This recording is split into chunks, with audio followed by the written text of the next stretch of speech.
what a set is will not define, what membership is will not define, but then it is difficult if you do not define anything and you are using a technical term. Are you confident that you are using it correctly? That brings up always this question, right. In fact, it becomes correct because the properties for it obeys, that is enough for us. Anything else if you say it instead of set or membership, but it has those properties, it is enough. That is how we will be proceeding. So, you become slightly matured in using the language. You do not know exactly what it means, but if it means something around this, it is enough. That is the idea, right. So, that happens in mathematics also. Set is what membership is, we go for their operations on the sets, say union, intersection, remember those things, yes. So, we will not define them, I am just brushing it up. Now, then you have different subsets, okay. Then power set, okay. Then their properties of these operations. So, power set always has more elements than the set itself. You can prove it, can you? Yeah, but it needs to define what is the number of means, fine. For example, take the set of all natural numbers, okay. How many elements it has? Infinite elements. So, take its power set, how many elements it has? So, how do you say it has more elements than that? It is infinite. Raise your hand. Elements from each member of the set A, all of them are present in the power set, Right. as separate. So, power set at least has the same cardinality as the Important, cardinality. Please continue. So, yeah, so the power set at least has the same number of elements or cardinality as the set A, which you are looking at. Plus, you can always consider one more element at least. Say it's a combination of just 1, 2 for a set of natural numbers. So, it has at least one more than the number of elements in the set A. So, you can say it has more elements. Okay. That makes sense, but not exactly. Let us try to make it exact. Okay. So, first thing is cardinality you have used, which you do not know. We know, of course, we have not brushed up till now. Okay. So, we have this number of cardinality, these are used synonymously. Okay. So, the problem is for this number of, we can define in finite sets easily, perhaps. In infinite sets it can become difficult to define. So, what we can do is we can compare sets for their number of, for their cardinality. Okay. So, how to compare? It reminds a story. See, there was one person who was in Africa on a safari. So, he found one tribal people. So, the tribal people had only 3 types of numbers. It was strange for him to accept in the beginning. He found they have 1, they have 2, then they have many. If you ask somebody how many sheep he is having, he will say many. It does not have a number, how many, it is not 100, it is not 105 and so on, it has only many. The thing is, he is not missing one of his sheep, how? So, it is comparison, he does not have a name for that number, but he knows how many. See, in a bag he just keeps a people for each sheep. So, when in the evening they come, they allow one sheep and then put out one from his bag and it continues, right. So, it is possible by comparison even if you do not know the name of the number, right. So, that is more basic, we will use that. So, one sheep, one pebble, it defines a function, a 1 function. If it is over, then it is onto function. Okay. So, that means we say that if a set C is there, if a set D is there, I have a function f from C to D which is 1 to 1 and also onto, we will say that C has the same number of elements as D. Is that okay? fine, agreed. Now you can think so many other things from this. If there is a one function g from C to D which is 1 to 1, I do not have any information on its ontoness, then what do I say? C has at least that many elements as D, is that right? If it is onto,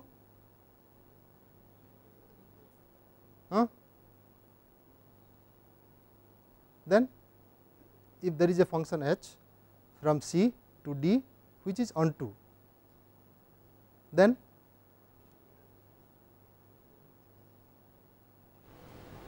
yes, C has no more elements than D has, is that okay? Fine. So, you can have some bifurcations there, but this is the standard way of comparing them anyway by 1 1 onto functions, fine. So, now when you say a set cannot have more elements than its power set, what do you need to show?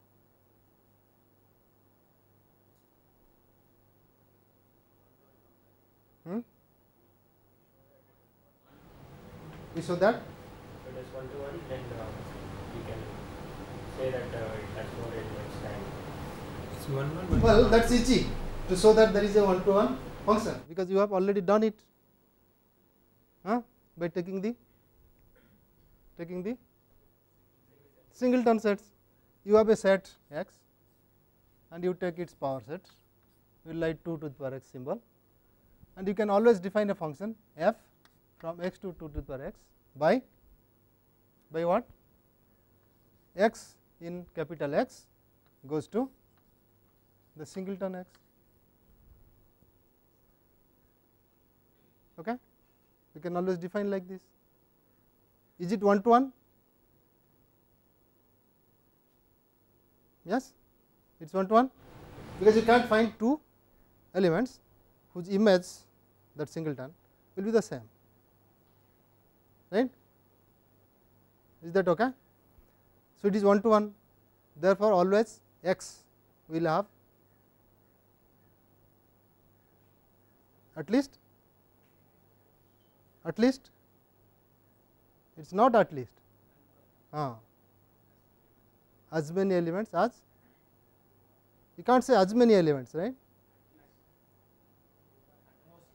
At most that many elements as in its power set. Okay. So, let us forget this at least, at most, if it is confusing, we will say cardinality of x is less than or equal to cardinality of its power set. Okay. So, because of this 1 to 1ness,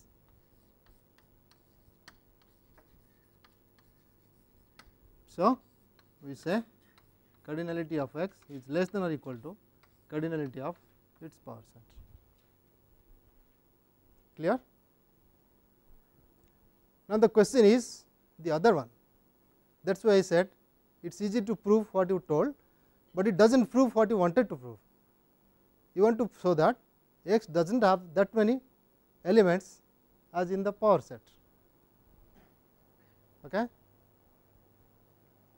Is that right? It does not show that. It still has a possibility that there is one x whose number of elements is equal to the number of elements in its power set. Is that okay? You have less than or equal to. So, what is required to be proved? Yeah? show that 2 power x has an unset which is not where it always 2 power x will always have an unset, power set of x will always contain unset as a member of 2 power x. So, you can show that it will always be greater than. Well, you want to say that this function, what we have defined, is not an onto function, right? Agreed? This is not an onto function, it is clear. Either you take the empty set in this place, okay, or you take a set having 2 elements, it is not an image of any element, right? Is that okay? Provided there are at least 2 elements in X. If there are not, then you cannot do that, but that argument is fine. Empty set is there, which is never is an image, but this does not prove that for any x X will have less elements than its power set. It only proves this function which is 1 to 1 is not onto. There can be another function which is 1 to 1 and onto. Okay. Is the issue clear? First you must understand the issue, then try for the solution. Is the issue clear? We have tried to construct a function which is 1 to 1, we find that it is not onto. So, it might be giving us some push for our belief, yes perhaps we are correct, but not yet. You can try some other 1 to 1 functions, constructing them, see whether they are onto or not. That is your experimental stage, which mathematicians never reveal. Any 1 to 1 function there, you will see that it is never onto, right. Will that prove? Will that prove? Yeah. Even you say there is no function which is onto, will that prove? Yeah, proofs. So, let us try one of these, whichever way it goes, we will have to try to discover the proof now, right. So, we have two options open here.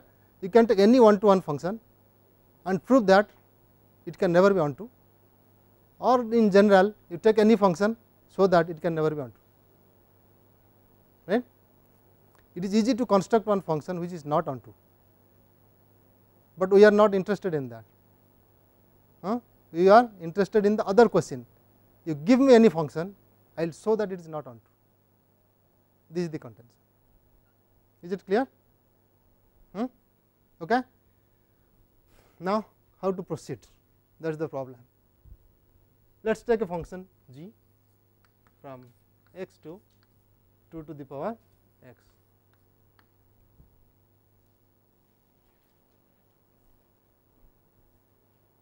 We want to show that it is not onto. Okay. So, that means there are some elements in the power set which are not images of any elements in x. Whatever way this g goes, it does not matter. G sends elements to of x to elements of the power set which are subsets of x, right. Is that clear? G sends elements of x to subsets of x which are in the power set. Now, we have to see that there is one element here which is not an image of any of these elements in x. Clear? This is what our aim is. Fine.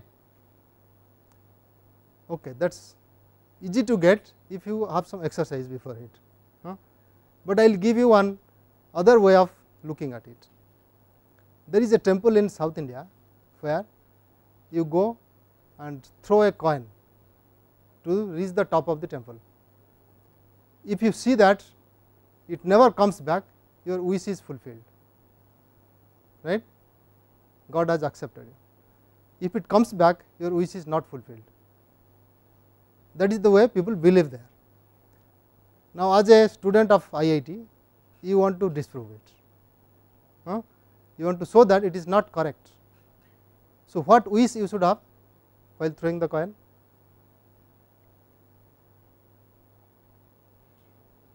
Yeah. Now, prove it. Your wish works.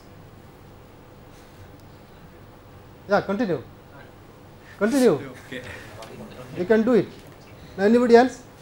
Yeah. Just try to think a bit. You do not have to produce immediately.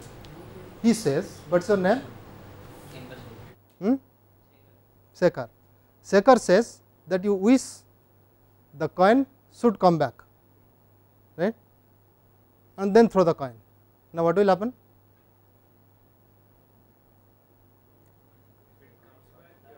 Wish is fulfilled, but the people believe that if it comes back, your wish is not fulfilled. So, that part is wrong. In the other case, if it stays, then your wish is not fulfilled. Not fulfilled, but people say that. So, anyway, you have proved. It has something to do with this proof. That is why I told. So, look at the elements in x and look at its images, right. Here we have one function f which is taking x to singleton x. This x is a member of its image. Will it always happen? For any function you take, will it happen that the element on the left side, right, and its image on the right side will have this relation, x belongs to that image? Maybe, may not be, right, because any arbitrary function we are taking. Okay. So, it is meaningful to ask this question whether x belongs to g of x, is that right? See, g of x can be empty set also, in that case it does not belong, but other cases we can say. We need to know what this g is, fine, we do not have any information, but we will use it somehow, this question. So, the question now is coming whether x belongs to g of x. Answer can be anything, x may belong to, x may not belong to, it depends on g, it depends on this particular x. Okay.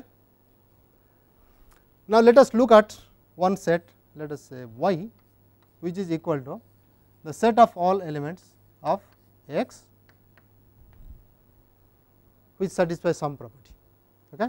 The property is that x does not belong to g of x.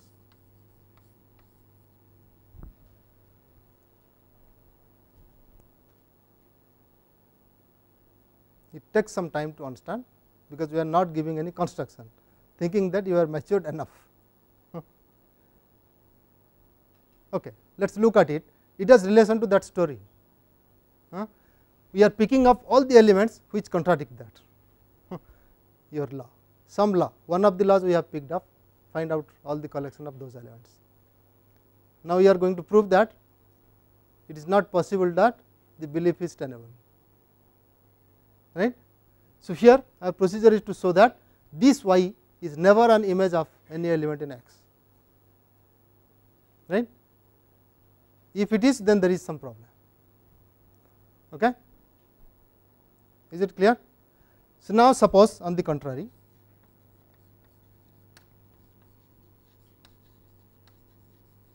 suppose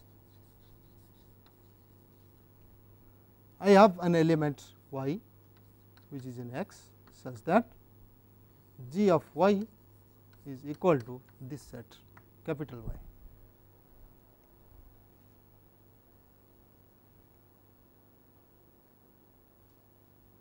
Okay.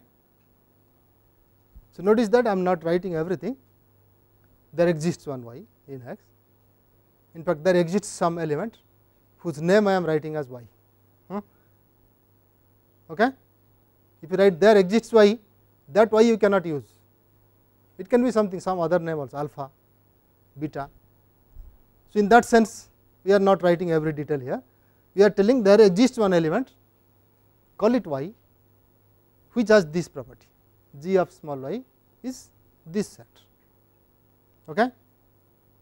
Because we want to show that it is not possible to have any y of which this one is the image, right. So, on the contrary, this will be assumption. Now, you have to see some contradiction is happening, it is not correct to assume like this, right. So, this is a proof by contradiction. Well, so once this y exists which is in x such that g of y equal to capital Y, we ask the same question now, what happens to this y and that g of y, right. So, our question is it that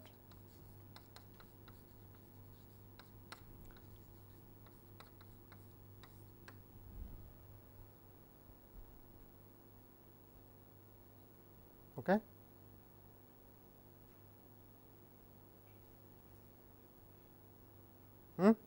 Have you gone on scout sometime? You would have formed knots and then how to unthread the knots and so on. So, it is a nutty affair now. We are proceeding slowly, but there are only 2 knots, not many. Okay. So, first what we have done, we have asked a question which looked meaningful, From there we constructed a set, take all those which are not in their images, then we formed a set. Okay. There is a set anyway, it is a subset of X, it can be empty, we do not know, but it does not matter, whatever it is a subset of X. Then we are telling, suppose there is one element whose image is this set, then that element is a member of this set or it is not. We are too curious. Well, let us find out what happens. Again, suppose y belongs to y,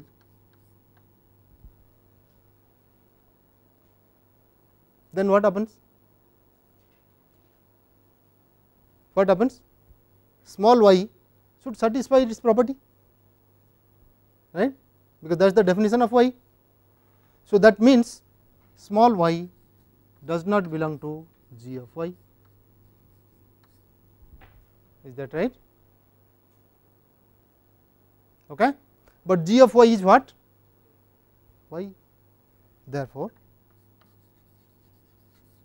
what happens? Y does not belong to y. Do you get a contradiction here? Contradiction to what? Which assumption gave the contradiction? Suppose y belongs to y. Suppose y belongs to y. Then you get y does not belong to y. It is not that this has been contradicted yet, right, because there is the other case, y may not belong to y. So, in fact, this proves that y does not belong to y. Do you see the proof? But anyway, we are not worried about that. What it says that probably y does not belong to y, there is another case, let us take it up. So, now suppose y does not belong to y, and what is y? Capital Y, G of small y. So, this says y does not belong to G of small y.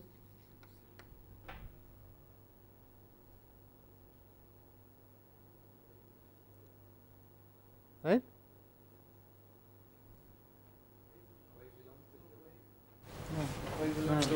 Capital Y is equal to G of small y. So, I have just replaced that. Fine. Here y does not belong to capital Y. Now, this capital Y is equal to G of small y. So, by replacing that I just get small y does not belong to G of y. But now, small y does not belong to G of y is the defining property of capital Y. Therefore, small y belongs to y. Now, we have a contradiction. Look at it, we have a contradiction now. It says if I assume y belongs to capital Y, then small y does not belong to capital Y. If I assume small y does not belong to capital Y, then small y belongs to capital Y. So, both of them gives the contradiction that y belongs to y if and only if y does not belong to y, that is a contradiction, right. And for that contradiction responsibility goes here, fine. Therefore, G is not onto. Okay. So, any function you define from x to its power set, it will never be onto. Is that okay? This is your famous Cantor's theorem, which says that cardinality of any set is always less than the cardinality of its power set. It can never be equal to it, right. This does not prove that, this along with such an f proves it, right. Any function which is not onto, okay, might tell you that there is a possibility that the other set which is the codomain may have more elements, but it does not prove it. The proof comes from this one, any function you take that is never on 2. Therefore, x always has less than or equal to elements in power set of x, but it has less than or equal to is proved by demonstration of an 1 function, not by this. Is that clear? Okay. So, this will be helpful later when we come to comparing cardinalities. Now, because natural number is countable, so 2 to the power set of natural numbers is having more elements than the natural numbers, you have to give a name for it. So, you say it is uncountable, right. When you count because of natural numbers, even if it is infinite, we say it is still countable, right. So, countable is not a name for having finite things, it is finite. Countable can have finiteness or it can be infinite, but like natural numbers. Okay. So, which is in 1-to-1 correspondence with natural numbers, okay, or it is in 1-1 correspondence with an initial fragment of natural numbers, which is finiteness. Is that clear? And every other set is called uncountable. Okay. We are not going again to the details of that countability uncountability theory.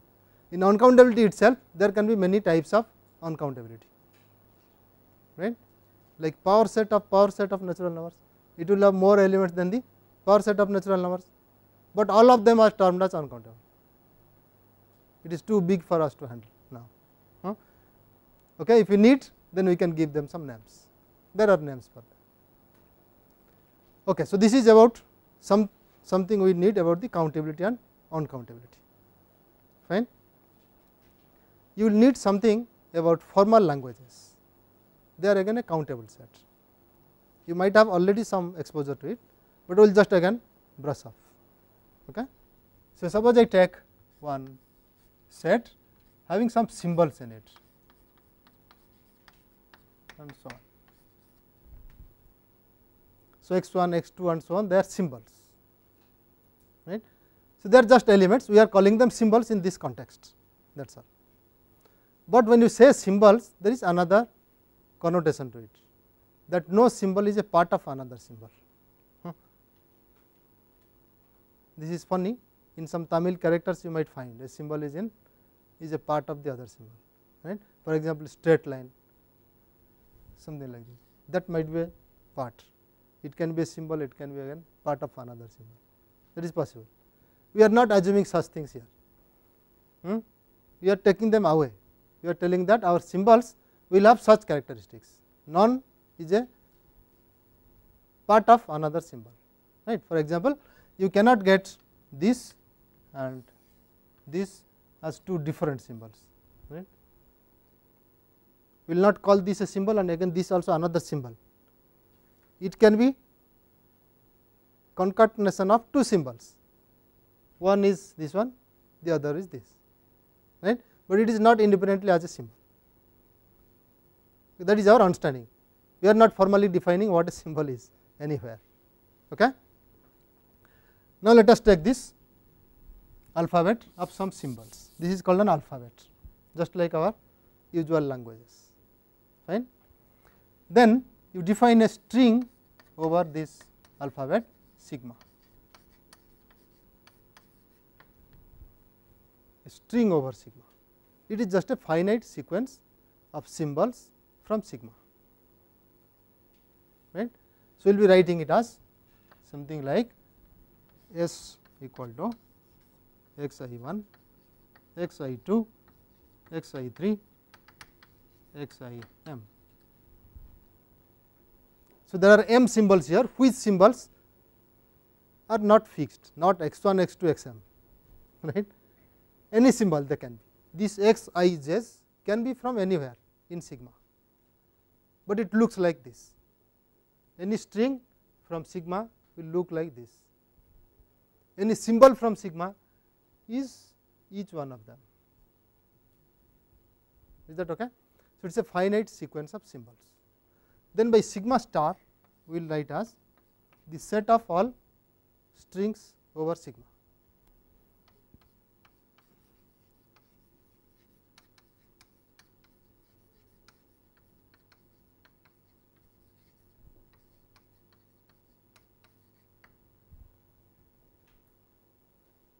and then when you say language over sigma, it is just a subset of any this sigma star.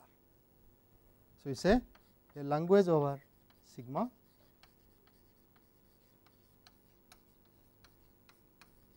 is any subset of sigma star. So, which means a language over sigma is some set of strings over sigma. Okay? They are finite strings, not infinite strings. We are not using string in that sense. Always we are keeping us to finite sequence of symbols for strings, right. So, these are the basic things of formal languages. You want to describe a formal language, start with some number of symbols, then define some strings. Take a set of strings, this defines a language over that set of symbols. That set of symbols is called an alphabet. Okay? So, it is wrong to tell A is an alphabet, B is an alphabet, C is an alphabet, or in the Roman alphabet A, B, C are alphabets. It is wrong to tell like that. The alphabet is the Roman alphabet, which is the set containing A to Z, small a to Z, 0 to 9, comma, semicolon, all those things, details, right. So, that is the way it is being used here. Sigma is called an alphabet, all others are symbols from the alphabet or alphabet letters. Then you take the strings, take a subset of strings, that is a language over sigma, fine. We may have to use this language over some defined symbols, take some symbols, define a language, then give some connection over that language. This is what we will be doing later. For that we may need one or two more concepts, like the concept of a prefix. Okay. See, these are just some technical words which we will be using later, that is what we are explaining.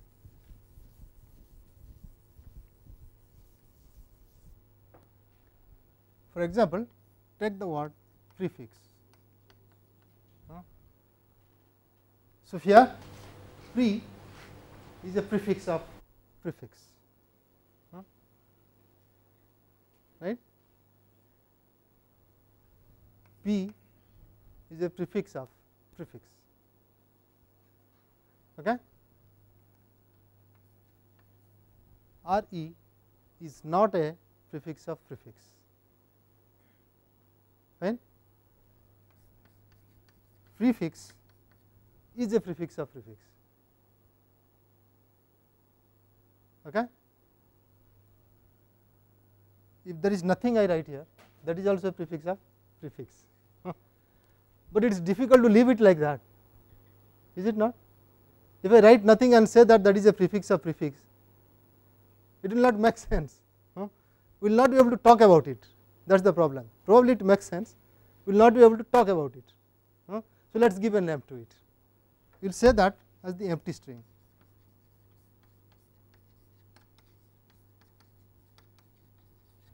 Which will write as epsilon. So, there are no symbols in it, right. So, the empty string is also a prefix of any string. Okay. Now, what is a prefix?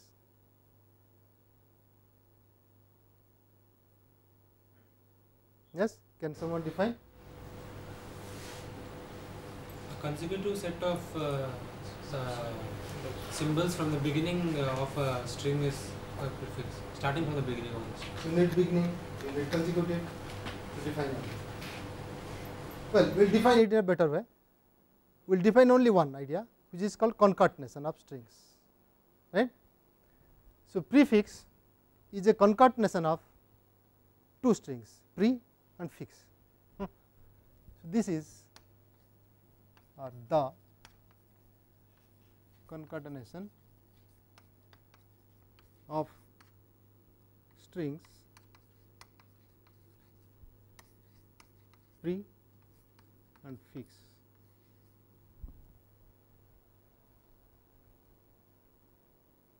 Okay. We are using the word concatenation here, which we seem to know. right. So, it means if u is a string of symbols say x1, x2, x3, xm, and then v is a string symbols y1, y2, y3, yn, then u concatenated with v gives a string which looks like x1, x2, xm, then y1 up to yn. Is that clear? That is the idea of concatenation. Fine. Now, using the word concatenation, can you define prefix?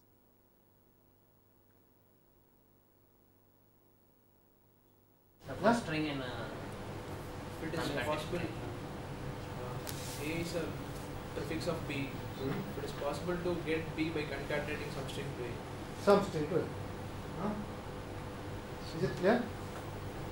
U is a prefix of V, if and only there exists a string W such that U W equal to V. So, by saying U W means concatenation of U and W. Is that okay? So, just following this we will write concatenation without putting any symbol in between the strings. Fine. So, that means we will write concatenation of U V is U V. We will write like this. Then what we say is U is a prefix of V if and only if there exists a string W such that U W equal to V. Okay. So, prefix is defined now. Then let us take two strings. We do not know whether one is a prefix of the other or not. Let us think of two strings arbitrarily. Take a prefix of first one, prefix of a second one. What connection they may have?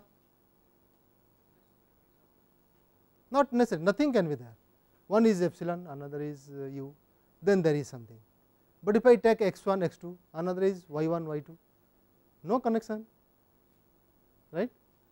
But if I take a same string and two prefixes of it, then yes, you are correct. Is it clear what I am telling? Right. Take prefixes u and v of the same string w. Now, you may say there is a connection between u and v, right. What connection it is? Either u is a prefix of v or v is a prefix of u or u equal to v, right. So, one is a prefix of the other. Let us write it first.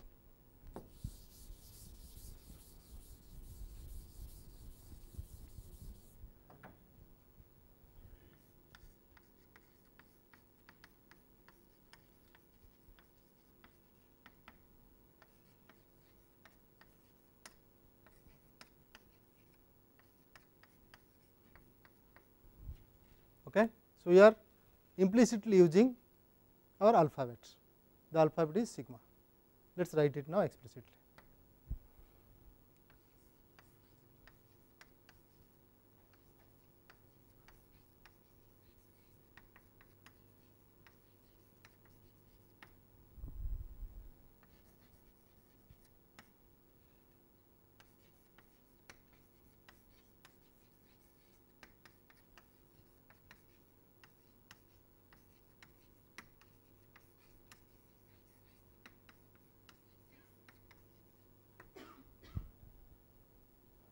Well, you know the result, okay.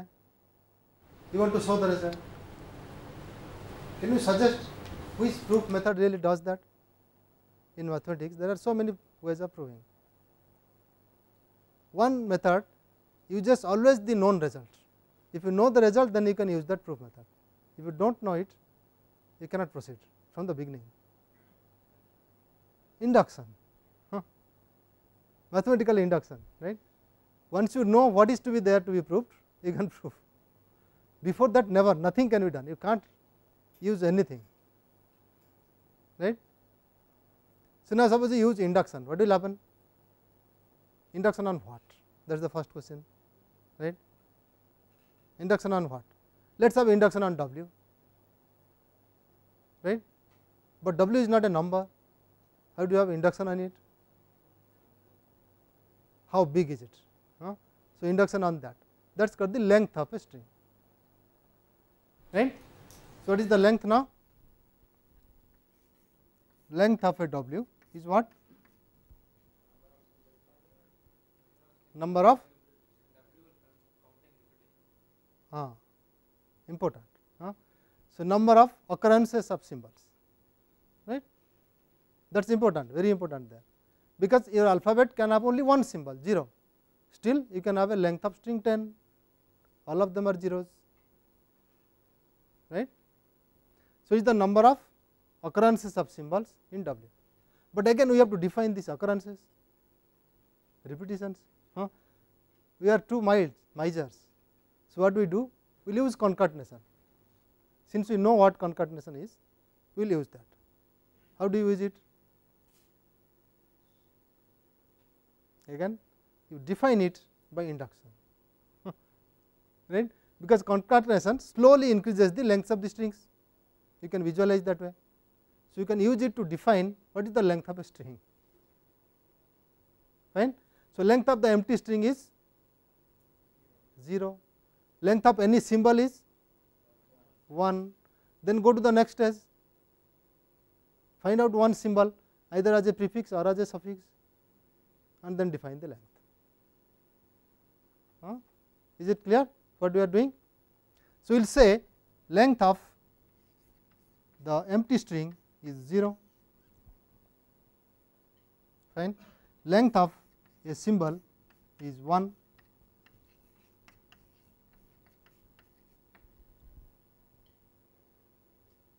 fine. Now, if length of u equal to m and take a symbol from sigma, okay, then length of sigma u, or you could have written u sigma, either way you define it, is equal to m plus 1.